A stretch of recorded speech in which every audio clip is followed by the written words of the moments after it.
Black janitor noticed symptoms everyone else ignored and ended up saving the life of a millionaire CEO.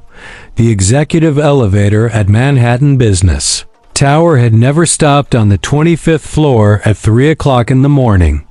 But there stood James Washington, night janitor for 15 years, watching through the tinted glass of the boardroom as a woman collapsed onto the mahogany table that cost more than his annual salary.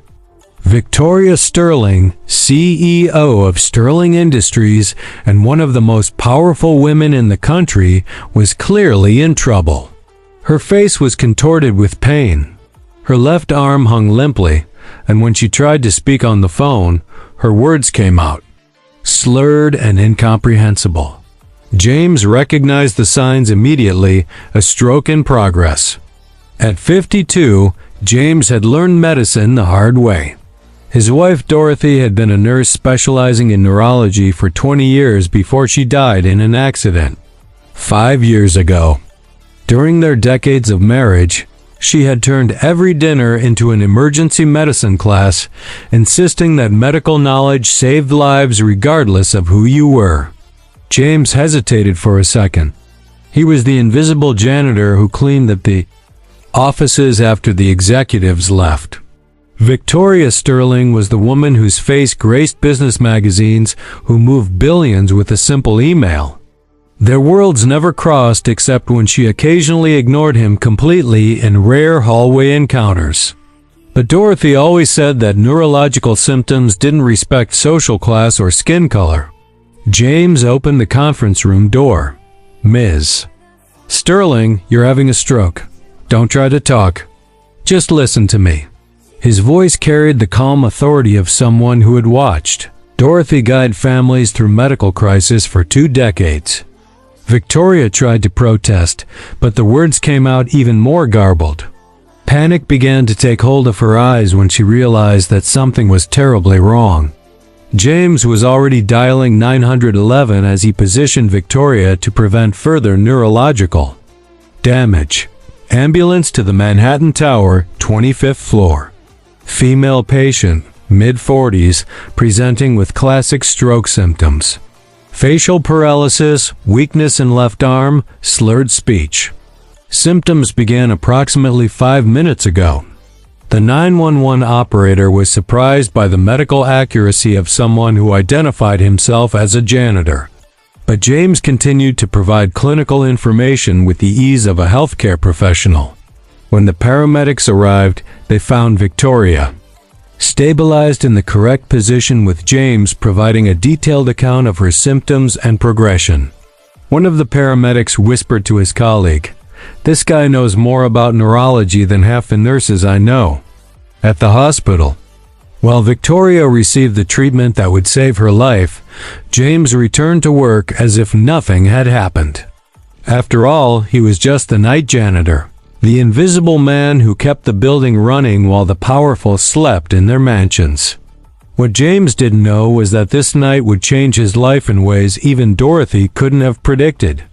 And what Victoria Sterling would discover about prejudice, medicine, and the true definition of competence would rewrite everything she thought she knew about human value.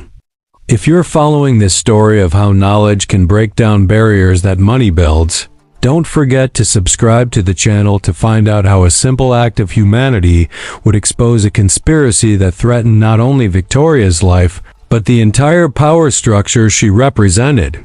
The next morning, James arrived at work expecting life to return to normal. But he found an unpleasant surprise waiting for him in the employee locker room, a formal warning note on his locker. Inappropriate use of the executive elevator during SEMA. Work hours. Unauthorized access to corporate facilities after hours. The signature belonged to Wilson Carter, security manager and the kind of man who measured his own worth by his power to make other people's lives miserable. James folded the paper calmly. 15 years of impeccable work. Never a complaint, and now he was being punished for saving the CEO's life. The irony was not lost on him. In the corporate world, even doing the right thing could be turned into a crime when you were the wrong man doing it. What really bothered James wasn't the warning itself, but the timing. How did Carter find out about the previous night's events so quickly? The hospital maintained medical confidentiality, and the paramedics had no reason to report details to the company. Someone was watching Victoria Sterling's movements very closely. During the morning shift, James discreetly observed the movement on the 25th floor. Dr. Patterson, Victoria's personal physician, arrived 2 hours later than usual with an expression that mixed irritation and what looked like genuine panic. Through the glass doors, James saw a heated discussion between the doctor and Wilson Carter. Dorothy's memory came back to her like a blow. "Jammy," she used to say when they reviewed complex cases over dinner. When neurological symptoms appear suddenly in stressed executives, the first question should never be, "Why now?" but rather, who benefits if this person can no longer work? James had assumed that Victoria's stroke was the result of stress and corporate pressure. But the tense conversation between Carter and Dr. Patterson planted a seed of doubt that Dorothy would have recognized immediately. Competent doctors didn't panic when patients survived medical emergencies. They celebrated. That afternoon, James received an unexpected call. Victoria Sterling wanted to see him in her office. When he arrived on the 25th floor, he found the CEO looking much better, but with an inquiring look that had not been present the night before. "James, correct?" Victoria gestured for him to sit in the chair across from her desk. "I want to thank you personally for what you did last night." The doctor said, "Your quick action saved my life." "I only did what any decent person would do, Miss Sterling." Victoria studied his face with growing interest. "The paramedics were impressed with your medical knowledge. Where did you learn about neurological symptoms?" James hesitated. Talking about Dorothy always hurt, but there was something in Victoria's expression that suggested the question wasn't just polite. "My wife was a nurse specializing in neurology. 20 years at Chicago General Hospital. She taught me how to recognize emergency signs. She died in an accident 5 years ago." Victoria's expression softened genuinely. "I'm sorry for your loss." She paused as if weighing her next words carefully. "James, can I ask you a strange question? In your informal medical opinion, did my symptoms yesterday seem natural?" The question caught James off guard. Victoria Sterling, one of the most powerful women in the country, was asking a janitor for his medical opinion on her own condition. Even more intriguing, she was phrasing the question as if she suspected something wasn't right. "With all due respect, Miss Sterling, this is something you should discuss with your personal physician." Her response came too quickly, laden with barely concealed frustration. Dr. Patterson said it was executive stress. He prescribed sedatives and recommended a vacation. James felt a familiar chill. Dorothy always said that competent doctors investigated causes of strokes in young patients as if their lives depended on it, because they did. Prescribing sedatives to someone who had just had a neurological event was not only inappropriate, it was potentially criminal. "Mrs. Sterling," James said carefully, "did your wife ever mention similar symptoms before yesterday?" Victoria froze. "How did you stroke in a person in their 40s rarely happens out of the blue. There are usually warning signs that go unnoticed or are misinterpreted." Silence stretched between them as Victoria processed the implication. Finally, she nodded slowly. "Persistent headaches, occasional dizziness, episodes of mental confusion that Dr. Patterson attributed to work pressure." James kept his expression neutral, but internally Dorothy was screaming alarms. Any competent neurologist would have ordered detailed tests in light of those symptoms. The fact that Dr. Patterson had ignored them meant one of two things: gross medical incompetence or something deliberately sinister. When James left Victoria's office 15 minutes later, Wilson Carter was waiting in the hallway, making a point of being seen observing the meeting. The smile he directed at James contained a thinly veiled threat, as if to say, "We know you're meddling where you shouldn't be." That night, as James cleaned up the empty offices, something Dorothy always insisted on echoed in his mind. "Jamie, there are no coincidences in medicine. When strange patterns appear, there's always someone behind them creating those patterns." What if Victoria Sterling hadn't simply had a stress-induced stroke? What if someone was deliberately putting her health at risk? James thought about the warning in his locker, the argument between Carter and Dr. Patterson, the way they both seemed to know too much about events that should have been confidential. For 15 years, James had been the invisible man, the janitor no one noticed. But invisibility, he was beginning to realize, could be the most powerful weapon against people who thought themselves untouchable, especially when those people completely underestimated what a simple man was capable of observing, understanding, and if necessary, exposing. James spent the next 2 weeks doing something that 15 years of night work had taught him perfectly, being completely invisible while observing everything. What he discovered confirmed his worst fears about Victoria Sterling's situation. Dr. Patterson visited Wilson Carter's office 3 times a week, always carrying a brown medical briefcase that was never allowed to leave the office. During one of these visits, James accidentally left his cleaning cart too close to the half-open door and overheard fragments of a conversation that made his blood run cold. "The tests continue to show progressive cardiovascular deterioration," whispered Dr. Patterson, "but I'm keeping the official reports within normal parameters as agreed." "Perfect," replied Carter. "How much longer do you estimate?" "With the medication I'm prescribing disguised as vitamins, I'd say we have another 6 months before the next serious episode, and that will probably be definitive." James had to lean on the cart to keep from staggering. They weren't just neglecting Victoria's health, they were actively poisoning her. Dorothy had always said that the worst kind of medical crime was one committed by someone who had sworn to protect lives.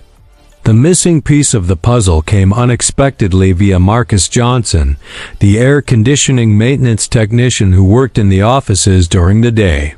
Marcus was 10 years younger than James, an Afghanistan veteran who had learned electronics in the army and now supported 3 children with contract jobs. "Man, you got to see this," Marcus whispered to James during a shift change on a Friday. "I was installing new filters on the 25th floor when I overheard Carter on the phone. He was talking about Sterling Industries stock, something about buying large quantities before leadership changes he knew were coming." James felt the pieces fall into place. Wilson Carter wasn't just an accomplice. He was the architect of the entire conspiracy. If Victoria died or was incapacitated, as senior security manager and member of the emergency board, Carter would temporarily take over the company's operations. With inside information about the leadership change, he could manipulate the stock market to make millions. "Marcus," James said carefully, "do you still have contacts in the army? People who understand documentation and evidence?" Marcus studied James' face with a keen perception of someone who had served in combat zones. "Depending on what you need, maybe." "Why?" James made a decision that would change everything. Over the next 2 hours, he told Marcus the whole story: Victoria's stroke, the medical conspiracy, Carter's plans, his suspicions of gradual poisoning. Marcus listened quietly, asking precise questions that betrayed his military-trained intelligence. "That's attempted murder combined with large-scale financial fraud," Marcus said finally. "But proving it is going to be tricky. Do you have any hard evidence?" "Not yet, but I know where to get it." The plan they devised was risky, but elegant in its simplicity. Marcus would use his authorized access to the building systems to discreetly install recording equipment in Carter and Dr. Patterson's offices.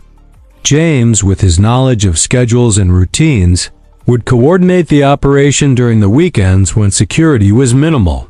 "One thing bothers me," Marcus said as they reviewed the blueprints of the ventilation system. "Why didn't they just fire you after the warning? A guy who saves the CEO's life should be a hero, not someone being hounded." James had thought the same thing. Why fire the hero right after he saves the boss? Better to keep the janitor invisible where they can keep an eye on him. "They think I'm just an ignorant employee who got lucky recognizing the symptoms of a stroke." Carter and Dr. Patterson's arrogance was impressive. During their conversations, which James was able to partially overhear, they spoke openly about him as the lucky janitor wasn't educated enough to understand what had really happened. They even laughed about how James had gotten himself into something he shouldn't have, but was too smart to keep causing trouble. They couldn't have been more wrong.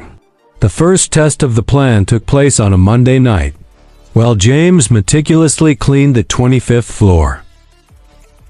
Marcus worked silently in the ventilation ducts, installing microphones and microscopic cameras in the target offices. Marcus' military operation was impressive. In 45 minutes, he had established a surveillance network that a private detective would have taken weeks to set up. "Ready," Marcus said through the discreet communicator they had purchased. "Now we just wait for them to hang themselves with their own words." They didn't have to wait long. The following Wednesday, Carter and Dr. Patterson had a meeting that was recorded in its entirety. The content was even worse than James had imagined. Not only did they confirm Victoria's gradual poisoning, but they discussed in detail how to increase the dosage to speed up the process. "The press will love this story," Carter laughed. "Young, successful CEO tragically killed by executive stress. It will cause a national uproar about mental health in the corporate environment. Perfect smokescreen for the leadership transition." James listened to the recording 3 times, each playback increasing his determination. Dorothy always said that knowledge without action was complicity. It was time to act. What Carter and Dr. Patterson didn't know was that his words had just signed his own death warrant. And the ignorant janitor they had underestimated was about to prove that true intelligence didn't come from degrees or social status, but from a combination of knowledge, determination, and the most dangerous weapon of all, the absolute certainty of being on the right side of justice. As he meticulously organized the evidence that would destroy them both, James smiled for the first time in weeks. Dorothy would be proud. Not only had he saved a life, but he was about to expose a conspiracy that would shock the corporate world. The medicine she had taught him was being used not only to heal, but to deliver justice in a way no court could ignore. The following Wednesday would be remembered as the day arrogance met its final price. James arrived at work carrying something Carter and Dr. Patterson would never suspect. 3 flash drives containing 92 hours of recordings, 15 scanned fake medical documents, and financial evidence that a former military accountant had methodically compiled. Marcus had done more than install surveillance equipment. His army contacts included financial crime experts who had analyzed Carter's stock buying patterns with the precision of a military intelligence operation. The result was devastating. 341 suspicious transactions, all timed perfectly with Victoria's medical episodes. But James had a plan that went beyond simply handing the evidence over to the authorities. Carter and Dr. Patterson needed to understand that they had underestimated the wrong man in the most humiliating way possible. The first phase began during the monthly Sterling Industries Executive Board meeting. Victoria, still recovering and taking the vitamins prescribed by Dr. Patterson, presided over the table as 15 executives discussed quarterly reports. Carter occupied his usual position to her right, radiating the confidence of someone who believed he held the future in his hands. James entered the conference room with his cleaning cart as he had done hundreds of times before. But this time, as he discreetly emptied the trash cans, he left a sealed envelope on Victoria's stack of documents. When she opened it, she found a single typed line. "The vitamins you're taking aren't vitamins. Check the bottle. Someone who cares." Victoria's expression changed subtly, but Carter was too busy presenting financial projections to notice. James watched from afar as she surreptitiously examined the bottle of supplements she always carried in her purse. 15 years of being invisible had taught him to read facial expressions with surgical precision. Victoria had just realized that something was fundamentally wrong. The second phase came 2 hours later when Dr. Patterson arrived for his weekly routine consultation with Victoria. He couldn't have known that James had installed a directional microphone in the office lamp or that Marcus was recording everything from a van parked across the street. "How are your stress symptoms, Victoria?" Dr. Patterson asked with the false solicitude James had learned to despise. "Have you been taking your supplements as directed?" "Religiously," Victoria replied, but her voice carried a note of suspicion. That made the doctor shift uncomfortably in his chair. "Actually, doctor, I'm considering a second medical opinion just to make sure we're getting the best treatment possible." James saw a panic flash across Dr. Patterson's face through the microscopic camera Marcus had installed. "That's completely unnecessary, Victoria. Your tests show steady improvement. A second opinion could confuse the treatment." "And how curious," Victoria interrupted, opening a drawer in the desk, "because I received this today." She produced the envelope James had left along with a bottle of supplements. "Someone suggests that these are not vitamins. What would you say if I sent them for independent laboratory analysis?" Dr. Patterson paled visibly. "Victoria, you can't take an anonymous note seriously. This is clearly an attempt to sabotage his medical treatment. Some disgruntled employee trying to cause trouble. Then you wouldn't mind if I had them tested." The question was phrased with the precision of someone accustomed to high-level corporate negotiations. "Well, of course I wouldn't mind, but it's a waste of time and resources. I can assure you that," Victoria raised her hand, silencing him. "Dr. Patterson, in 15 years as a CEO, I've learned that when someone tries to dissuade me from checking something, that's exactly when I need to check it." The third phase was executed with military precision. While Dr. Patterson tried to convince Victoria not to test the supplements, Marcus was delivering complete copies of all the evidence to the FBI, the Securities and Exchange Commission, the State Medical Board, and the Chicago Tribune. James had insisted that Victoria know the truth before the story went public. She deserved the dignity of fully understanding how her life had been manipulated before the whole world knew. So on Friday at 5 o'clock in the afternoon, James knocked on Victoria's office door carrying a briefcase that would change everything. "May I come in, Mrs. Sterling? There's something important you need to know." Victoria looked up immediately, recognizing the janitor who had saved her life twice. "Of course, James. In fact, I want to thank you again, and I also want to know how you knew about the supplements." James placed the briefcase on the desk with solemn ceremony. "Miss Sterling, what I'm about to show you will shock you, but you need to know before the press publishes the story tomorrow morning." Over the next 45 minutes, James methodically presented each piece of evidence, the recordings of Carter and Dr. Patterson discussing the gradual poisoning, the falsified medical documents, the financial transactions proving that Carter had been manipulating the stock market based on her planned deterioration in health.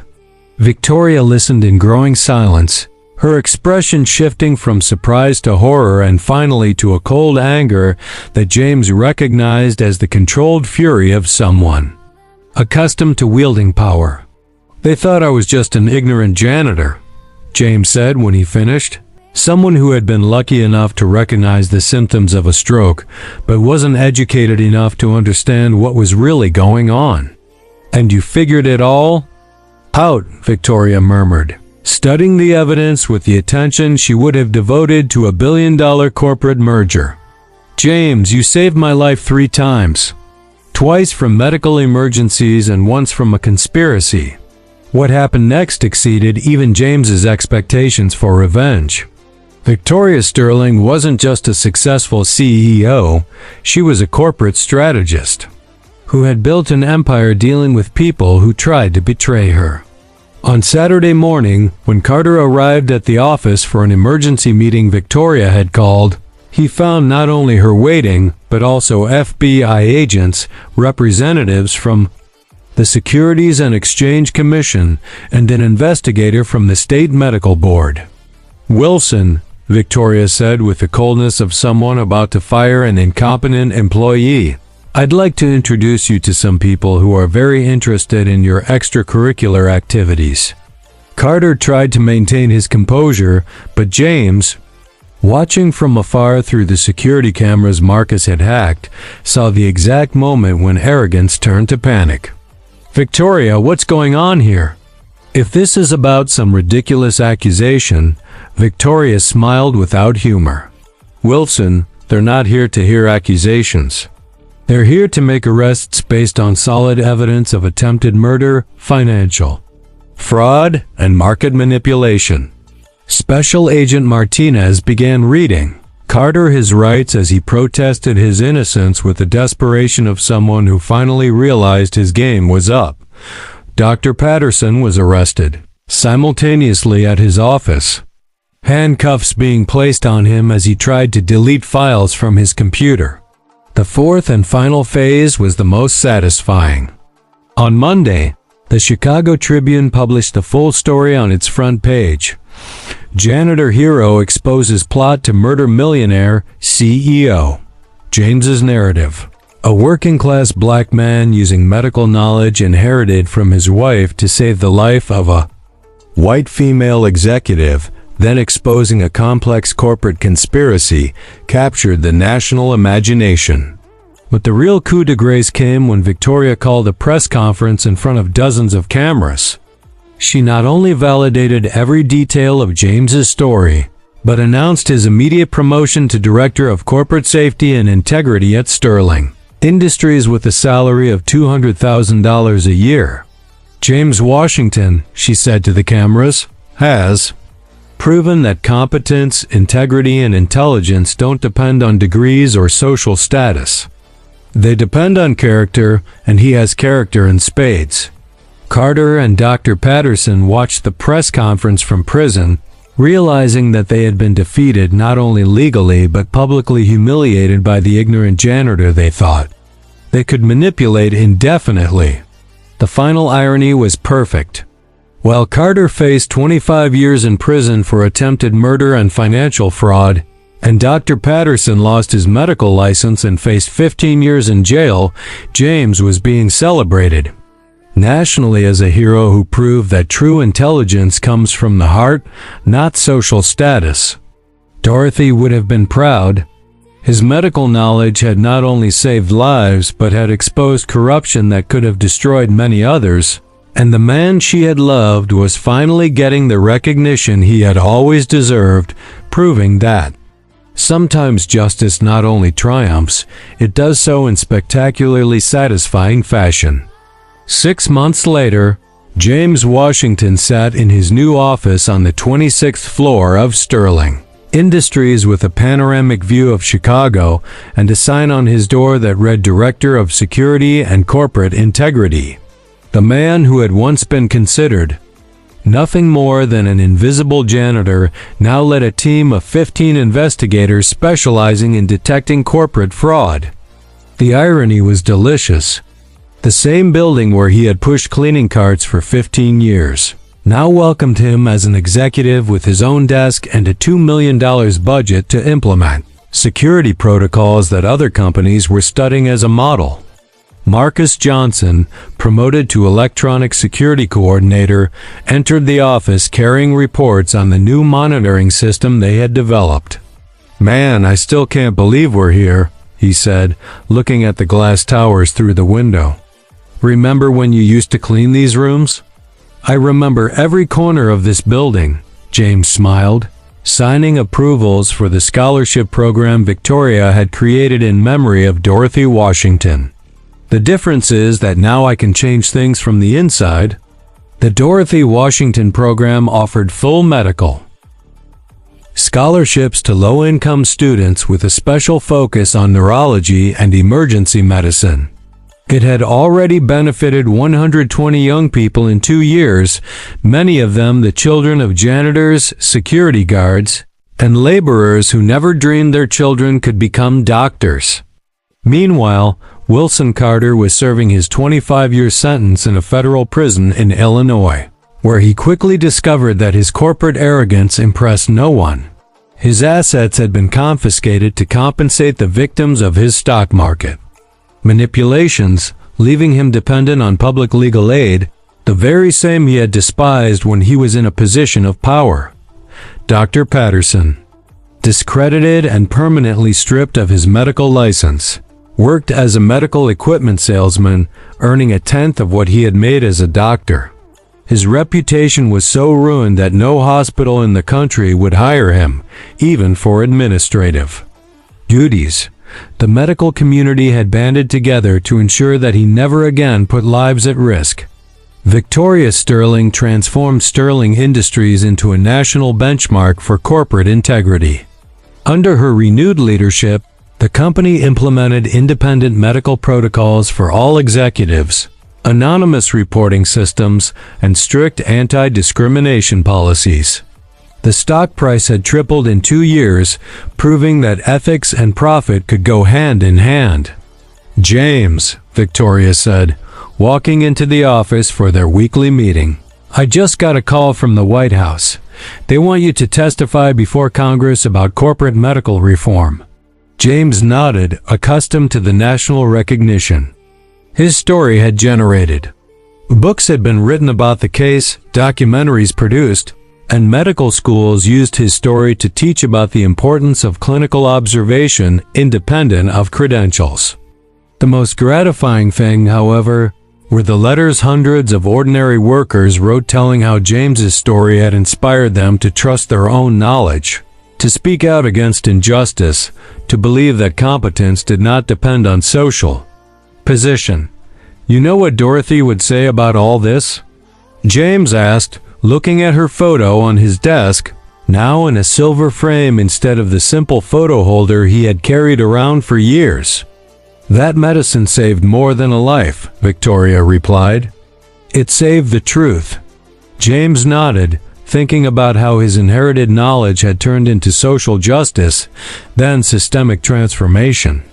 Carter and Patterson thought they were manipulating an ignorant janitor, but they fatally underestimated the power of a man who knew exactly who he was and what he was worth. The lesson that emerged from the story was crystal clear. True intelligence does not come from diplomas hanging on the wall, but from the combination of knowledge, character, and the courage to act when necessary. James had proven that competence does not recognize color, social class, or hierarchical position. It recognizes only the truth. Today, when young workers face discrimination or injustice, many ask themselves, what would James Washington do? The answer is always the same: observe, learn, document, and act with the surgical precision of someone who understands that the best revenge is the success his oppressors could never imagine. If this story of how knowledge and determination can break down prejudice has touched your heart, subscribe to the channel for more stories that prove that justice, when done right, not only wins, it transforms the world around. Thank you.